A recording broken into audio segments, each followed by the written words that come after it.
Hi hello families, எல்லோரும் எப்படி இருக்கீங்க? நான் உங்கள் ஷமின்ஸ் லைஃப் ஸ்டைல் பேசுகிறேன்.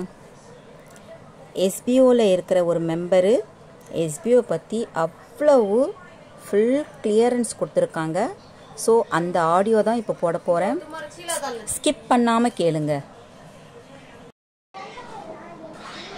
ஹலோ மேடம் உங்களோட குரூப்பை பற்றி என்னோட குரூப்பில் இருக்க ஒரு மெம்பர் வந்து சொன்னாங்க. நான் இப்போ தான் இந்த குரூப்பில் ஜாயின் பண்ணுறேன். உங்களோட இந்த மெசேஜுக்கு வந்து நான் ரீப்ளை பண்ணலாம்னு நினைக்கிறேன் மேடம். என்ன அப்படின்னா, இப்போ 45 days பிரேக்குன்னு சொல்லி கிட்டத்தட்ட 8 மாதம் அதை தாண்டி போகுது அப்படின்னு சொல்கிறீங்க இல்லையா? இந்த 45 days பிரேக் விடும் போது நோட்டீஸ் போர்டு குரூப்பில் என்ன அனௌன்ஸ்மெண்ட் சொன்னாங்க உங்களை யாருக்காவது தெரியுங்களா? நான் சொல்லட்டுமா? ப்ரைவேட் லிமிடெட் சர்டிஃபிகேட் வாங்கணும் அப்படிங்கிறதுக்காக இந்த 45 days பிரேக்கை நாங்கள் விடுறோம்ப்பா. ப்ரைவேட் லிமிடெட் சர்டிஃபிகேட் வாங்கினதுக்கப்புறமா இந்த பிரேக்கை வந்து நம்ம அகைன் வந்து கம்பெனி வந்து ஓப்பன் பண்ணலாம் அப்படின்னு சொல்லி எஸ்பிஓ சைடில் சொன்னாங்க. கரெக்டுங்களா? அதுக்காக தானே இந்த 45 days பிரேக் விட்டாங்க. இந்த 45 days பிரேக்கை விட்டது உடனே எஸ்பிஓ ப்ரைவேட் லிமிடெட் சர்டிஃபிகேட்டுக்கு அப்ளை பண்ணாங்களா இல்லையா? அப்ளை பண்ணாங்கல்ல. அதுக்கான டாக்குமெண்ட்டையும் ஷேர் பண்ணாங்கல்ல. அப்ளை பண்ணதுக்கப்புறமா அந்த ப்ரைவேட் லிமிடெட் சர்டிஃபிகேட் கவர்மெண்ட் சைட்லேருந்து எஸ்பிஓக்கு எத்தனை மாதம் கழிச்சு கிடச்சிதுன்னு உங்களை யாருக்காவது தெரியுமா? கிட்டத்தட்ட 3 மாதம் கழிச்சு ப்ரைவேட் லிமிடெட் சர்டிஃபிகேட் கிடச்சிது. சரிங்களா? இப்போது நம்ம கம்பெனிக்கு வந்து ஒரு இஷ்யூ வந்து வருது. கவர்மெண்ட் வந்து ப்ரைவேட் லிமிடெட் சர்டிஃபிகேட்டாக மாற்றிட்டு நீங்கள் கம்பெனியை ரன் பண்ணுங்கன்னு பேங்க் சைட்லேருந்து சொல்கிறாங்க, ஆர்பிஐ சைட்லேருந்து சொல்கிறாங்கன்னு சொல்லிட்டு எஸ்பிஓ ஓகே நம்ம ப்ரைவேட் லிமிடெட் சர்டிஃபிகேட் வந்து அப்ளை பண்ணலாம், ஒரு 45 days மாறிடும் அப்படின்னு நினச்சிட்டு எஸ்பிஓ ஒரு டைமை சொல்கிறாங்க, 45 days நாங்கள் ஓப்பன் பண்ணிடுறோம் அப்படின்னு சொல்லிட்டு. பட் அப்ளை பண்ணி கிட்டத்தட்ட 4 மாதத்துக்கு அப்புறம் அந்த ப்ரைவேட் லிமிடெட் சர்டிஃபிகேட் வந்து எஸ்பிஓக்கு கிடைக்குது அப்படின்னா, இந்த 45 நாள் 4 மாதமாக மாறுறதுக்கு காரணம் எஸ்பிஓவா இல்லை கவர்மெண்ட்டா? இதுக்கு ஆன்சர் சொல்லுங்கள். இப்போ நீங்கள் என்ன பண்ணுவீங்க? நீங்கள் இந்த இடத்துல ஒரு கம்பெனி ஓனராக இருக்கீங்க அப்படின்னா, இப்போ எஸ்பிஓட ஓனர் நீங்கள், ஓகேங்களா? நீங்கள் 45 days சொல்லிட்டு போயிட்டீங்க. பட் ஆனால் உங்களுக்கு 4 மாதம் வரைக்கும் இந்த சர்டிஃபிகேட் கிடைக்க டிலே ஆகுது. நீங்கள் என்ன பண்ணுவீங்க? 45 நாள் நான் சொல்லிட்டேன்ப்பா, அதனால் நான் 46வது நாளே நான் கம்பெனி ஓப்பன் பண்ணுவேன், கவர்மெண்ட் என்ன பண்ணாலும் எனக்கு பிரச்சனை கிடையாதுன்னு நினச்சிட்டு நீங்கள் உங்கள் கம்பெனி ஓப்பன் பண்ணுவீங்களா? மனசை தொட்டு பதில் சொல்லுங்கள். நீங்கள் உங்கள் கம்பெனி ஓப்பன் பண்ணுவீங்களா? இப்போ எஸ்பிஓ ஓனராக நீங்கள் இருக்கீங்கன்னா நீங்கள் எஸ்பிஓ 46வது நாள் ஓப்பன் பண்ணியிருப்பீங்களா? மனசை தொட்டு மட்டும் ஆன்சர் பண்ணுங்கள். முடியாது இல்லை. ஏன்னா இத்தனை லட்சம் செலவு பண்ணி நம்ம இன்வெஸ்ட் பண்ணி ஒரு கம்பெனியை கொண்டு வந்திருக்கோம் அப்படிங்கும் போது யாராக இருந்தாலும் யோசிப்போம்ல. கவர்மெண்ட் வந்து நம்மளுக்கு இன்னும் ப்ரைவேட் லிமிடெட் சர்டிஃபிகேட் இஷ்யூ பண்ணல, ஸோ அந்த சர்டிஃபிகேட் இஷ்யூ பண்ணதுக்கப்புறமா நம்ம ஓப்பன் பண்ணலாம் தானே நீங்களும் யோசிப்பீங்க. அதுதானே எஸ்பிஓவும் யோசிச்சாங்க. இப்போ உங்கள் எல்லாத்துக்குமே இன்னொரு டவுட் வரும். இந்த 4 மாதம் ஓகே, ப்ரைவேட் லிமிடெட் சர்டிஃபிகேட் கிடைச்சதுக்கப்புறமே 3 மாதம் டிலே ஆயிருக்கு, அதுக்கு என்ன சொல்ல போறீங்கன்னு கேட்பீங்க. இதுக்கும் ஆன்சர் எஸ்பிஓ நோட்டீஸ் போர்டு குரூப்லேயே கொடுத்துருந்தாங்க.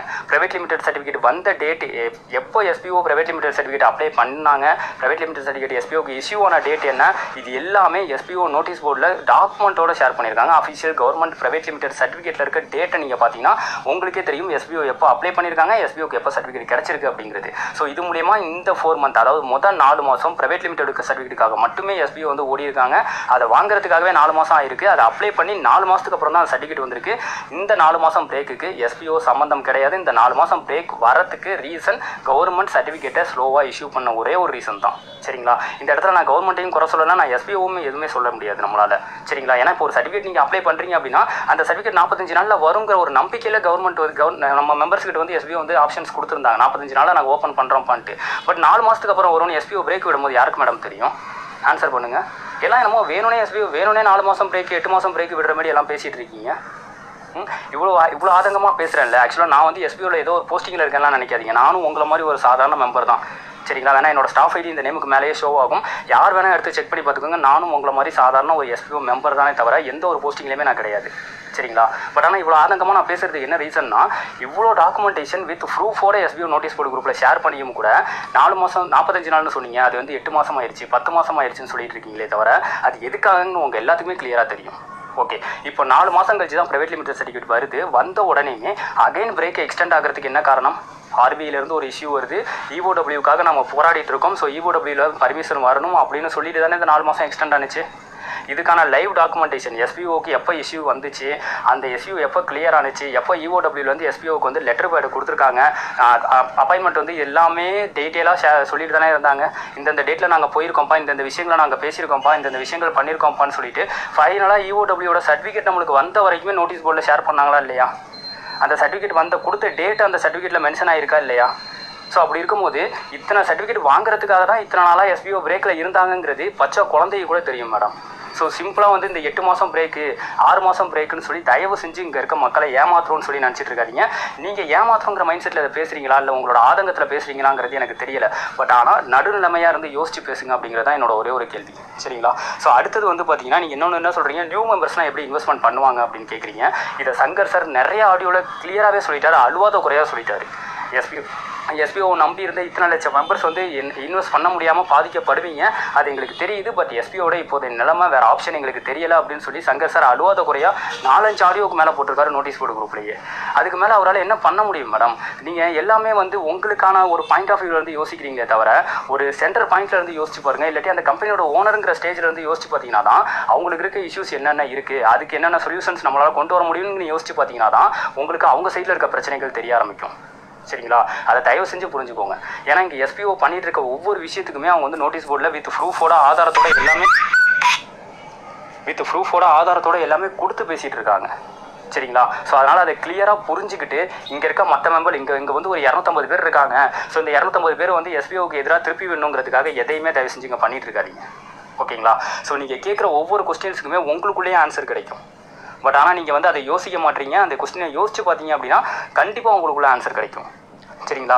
இன்னொன்று என்னன்னா, ரீஃபண்ட் கொடுக்குறேன்னு சொன்னாங்க, ரீஃபண்ட் ஏன் கொடுக்க மாட்டாங்க, ரீஃபண்ட் ஏன் இன்ன வரைக்கும் ரிலீஸ் பண்ணலான்னு சொல்லிட்டு இருக்கீங்க மேடம். இது எல்லாத்துக்குமே நோட்டீஸ் போர்டில் அவர் சொல்லிட்டாரு மேடம். இப்போது ரீஃபண்ட் கொடுக்குறேன்னு சொன்னதுக்கு அப்புறமா அதுக்கான பேட்ச் லிஸ்ட்டை ரெடி பண்ணி ரீஃபண்ட் அப்ளை பண்ணவங்களுக்கு மெயில் அனுப்பிச்சி விட்டு அந்த ஃபார்மை சைன் போட வச்சு ரீமெயில் எல்லாமே கலெக்ட் பண்ணி எல்லா மெம்பர்ஸுக்கு எத்தனை மெம்பர்ஸ்க்கு வந்து மெயில் அனுப்பிச்சிருக்காங்களோ கிட்டத்தட்ட ஒரு 400 மெம்பர்ஸ் லிஸ்ட் எடுத்து அந்த 400 மெம்பர்ஸ்க்கு பேமெண்ட் போடுறதுக்கு ரெடியாகி அதில் கிட்டத்தட்ட ஒரு 50-100 மெம்பர்ஸ்க்கு பேமெண்ட்டே கொடுத்துட்டாங்க மேடம். அதுக்கப்புறம் அகைன் ஆர்பிஐலேருந்து இஷ்யூஸ் வரவும் தானே மேடம் பேமெண்ட்டை ஸ்டாப் பண்ணாங்க. அவங்க ஏமாத்திரம் நினச்சிருந்தா அந்த 100 பேருக்கு எதுக்கு மேடம் பேமெண்ட் போட போகிறாங்க? ஸோ ஆர்பிஐலேருந்து இஷ்யூஸ் வந்துருச்சுப்பா, அதனால தான் நாங்கள் பேமெண்ட்டை ஸ்டாப் பண்ணுறோன்னு சொல்லிட்டு தான் ஸ்டாப் பண்ணாங்க. ஸோ அதெல்லாம் உங்கள் கண்ணுக்கு ஏன் தெரிய மாட்டேங்குதுங்கிறது எனக்கு புரியல. நீங்கள் குறை சொல்கிறீங்க ஓகே, பட் ஆனால் அந்த ரீஃபண்டுன்னு சொல்லிட்டு இருக்கீங்களா, அந்த ரீஃபண்டுக்கான சொல்யூஷன்ஸ் எஸ்பிஓ கொடுக்குறேன்னு சொல்கிறாங்களா இல்லையா? ஜூலை 27 எல்லாருமே அப்ளை பண்ணுங்கப்பான்னு தானே சொல்லிட்டு இருக்காங்க. அதுலேயும் இப்போ என்னன்னா, ஒருத்தர் வந்து எனக்கு 1 வீக்குள்ளே வருமா, 4 நாளைக்குள்ளே வருமா, 3 நாளைக்குள்ளே வருமானு கேட்டுட்டு இருக்கீங்க. அது இன்னும் ஒரு சில பேர் EOW சர்டிஃபிகேட் தானே கிடச்சிருச்சு இல்லை. பட் EOW சர்டிஃபிகேட் கிடச்சதுக்கு அப்புறமும் கூட உடனே விட்ராவல் தரேன்னு சொன்னாங்களே. பட் ஆனால் ஏன் இப்போ வரைக்கும் கொடுக்க மாட்டாங்க அப்படிலாம் சொல்லிட்டு இருக்கீங்க. இதையும் அவர் EOW சர்டிஃபிகேட் ஆடியோலேயே தெளிவாக போட்டிருக்காரு மேடம் சங்கர் சார். இப்போ நம்மளுக்கு EOW சர்டிஃபிகேட் கிடச்சிருச்சுப்பா, பட் ஆனால் இது வந்து இப்போக்கி நம்மளுக்கு கொடுத்துருக்காங்க, இது இன்னும் டெல்லிக்கு போகணும் அந்த சர்டிஃபிகேட்டு. அங்கே ஆர்பிஐ பார்த்து இதை வந்து அவங்க கன்ஃபர்மேஷன் பண்ணதுக்கு அப்புறம் தான் நம்ம பேங்க் அக்கௌண்ட்டில் நம்மளால் டிரான்சாக்ஷன் பண்ண முடியும்னு ஒரு ஆடியோவில் தெளிவாக சொல்லியிருக்காரு மேடம். அது அந்த சர்டிஃபிகேட் வந்து ஆர்பிஐக்கு போகிறதுக்கு கண்டிப்பாக ஒரு 20 days ஆகுது டைம் எடுத்துக்கும்ல. அந்த 20 days கால்குலேட் பண்ணி தான் இவங்க ஜூலை 27 விட்ராவல் டேட்டுன்னு அனௌன்ஸ் பண்ணியிருக்காங்க. ஸோ இது கூட புரியாமல் வந்து உட்காந்துக்கிட்டு EOW சர்டிஃபிகேட் வந்தோடனே விட்ராவல் தரேன்னு சொன்னாங்க, ஏன் தரல அப்படின்னு கேட்டீங்கன்னா, எஸ்பிஓக்கு EOW சர்டிஃபிகேட் வந்தோடனே ஆர்பிஐக்கு அந்த லெட்டர் போயிருக்கும், நம்ம பர்மிஷன் கிடைச்சிரும்னு எஸ்பிஓ நினச்சிட்டு இருந்தாங்க.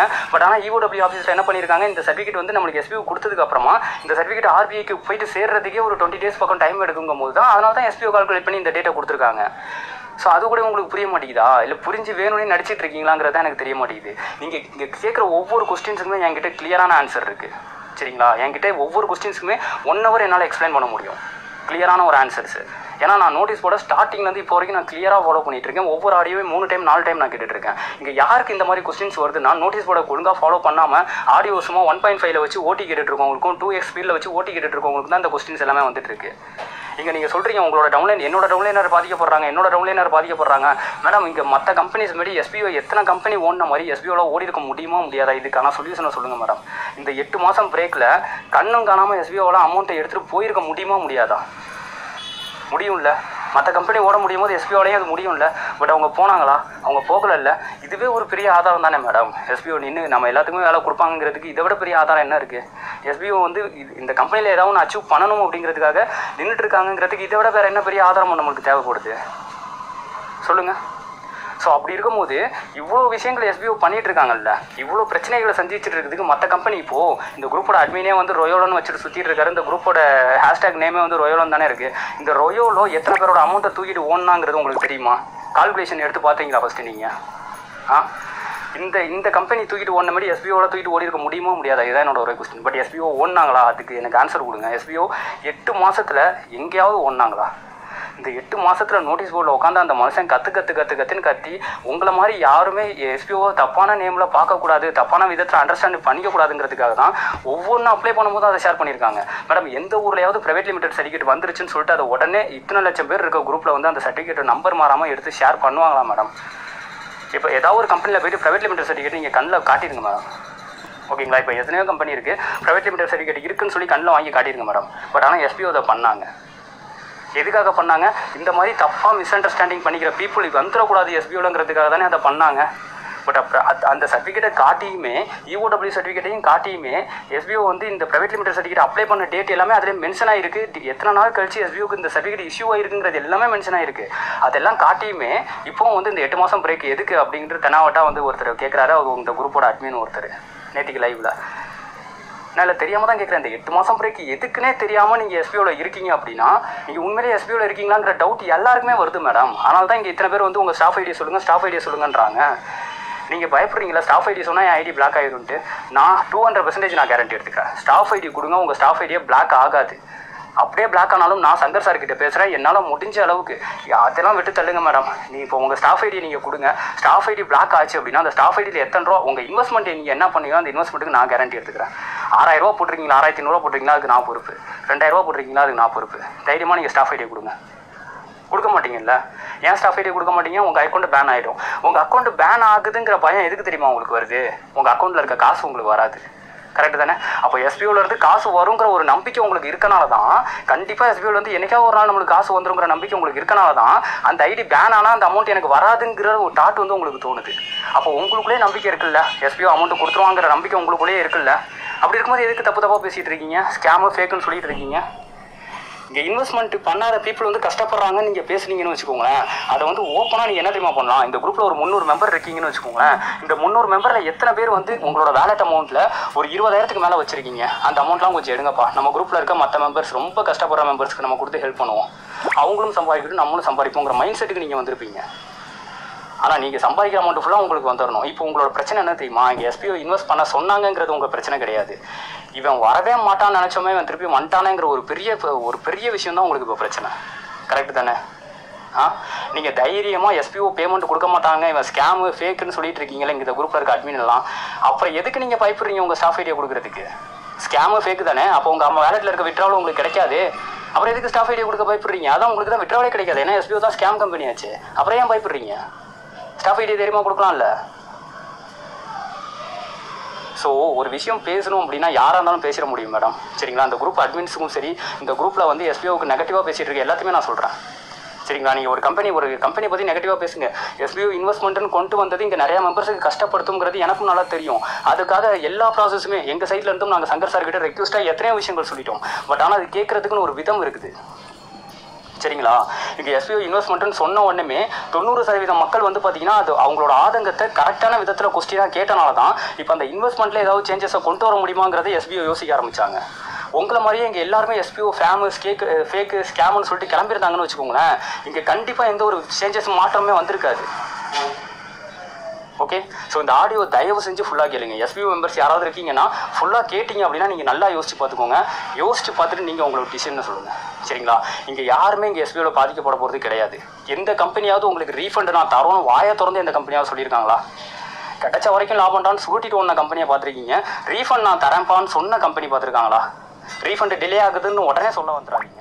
ரீஃபண்ட் டிலே ஆகிறதுக்கான ரீசன் நான் கிளியராக சொல்லிட்டேன். ஆடியோ ஃபுல்லாக கேட்டிருந்தீங்க அப்படின்னா உங்களுக்கு புரிஞ்சிருக்கும். ரீஃபண்ட் ஏன் டிலே ஆகுது, விட்ராவல் டேட் ஏன் EOW சர்டிஃபிகேட் வந்தோடனே விட்ராவல் டேட் SBO கொடுக்காம 27ஆம் தேதி கிட்டத்தட்ட ஒரு 20 நாள் தள்ளி விட்ராவல் டேட்டை வச்சதுக்கான ரீசன் என்ன எல்லாமே நான் கிளியராக அந்த ஆடியோவில் சொல்லிட்டேன். சரிங்களா? இது எதுவுமே தெரிஞ்சுக்காமல், இது எதுவுமே புரியாமல், இது எதுவுமே புரிஞ்சுக்கணும்னு கூட நினைக்காம தயவு செஞ்சு வந்து ஃபேக்கு ஸ்கேமு இவங்க அமௌண்ட்டை தூக்கிட்டு ஓட பார்க்குறாங்க. இன்னும் இந்த 15,000 ரூபா கட்டணும்னா அந்த 15,000த்தையும் தூக்கிட்டு ஓடிடுவாங்க. தயவு செஞ்சு வேணாம். சரிங்களா? ஓகேவா? ஏன்னா இங்கே SBOக்காக நிறைய மெம்பர்ஸ் கஷ்டப்பட்டுட்டு இருக்காங்க. நான் அதுக்காக எல்லாத்தையுமே காசை கட்டி சேருங்கன்னு நான் SBOவில் சொல்ல வரல. இங்கே SBOவில் காசை கட்டி சேர முடியாத மெம்பர்ஸ்க்கும் கூட இங்கே நஷ்டம் இல்லைங்கிறது தான் என்னோட ஒரு கருத்து. சரிங்களா? ஏன்னா எல்லாத்துக்கும் ரீஃபண்ட் தரேன்னு சொல்லிட்டாங்க. உங்கள் வேலட்டில் இருக்க அமௌண்ட்டையும் சேர்த்து தரேன்னு சொல்லிட்டாங்க. எந்த கம்பெனிலையாவது நான் வேலை பார்க்கலன்னு சொல்லி நான் வெளியே போகிறேன்னு சொன்னவனுக்கு ரீஃபண்ட் தர கம்பெனியை பார்த்துருக்கீங்களா? சரி, SBO தராங்க, அதை கூட விட்டுருங்க மேடம். SBO வந்து ரீஃபண்ட் தரேன்னு சொன்னது கூட விட்டுருங்களேன். ரீஃபண்ட் நீ தான் கம்பெனியை விட்டு வெளியே போகிறல, நான் உங்கள் கட்டின அமௌண்ட்டை திருப்பி தரேன் அப்படின்னு சொல்லிட்டாங்கல்ல. பட் ஆனால் அவங்களுக்கு என்ன அவசியம் இருக்குது மேடம்? நீங்கள் வேலை செஞ்ச அமௌண்ட்டையும் சேர்த்து உங்களுக்கு தரணும்னு அவங்களுக்கு என்ன அவசியம் இருக்குது? நீங்கள் கட்டினியா உங்கள் அமௌண்ட்டை நான் தரேன், அதோட எடுத்துகிட்டு போயிரு அப்படின்னு சொல்கிறதுக்கு உங்களுக்கு எவ்வளோ நேரம் ஆகும்? இப்போ நீங்கள் வேலை செஞ்ச அமௌண்ட் 1000 ரூபாயா இருந்தாலும் 500 ரூபாயா இருந்தாலும் 5 ரூபாயா இருந்தாலும் 10 ரூபாயா இருந்தாலும் அதையும் நான் தரேன் தானே அவங்க சொல்லியிருக்காங்க.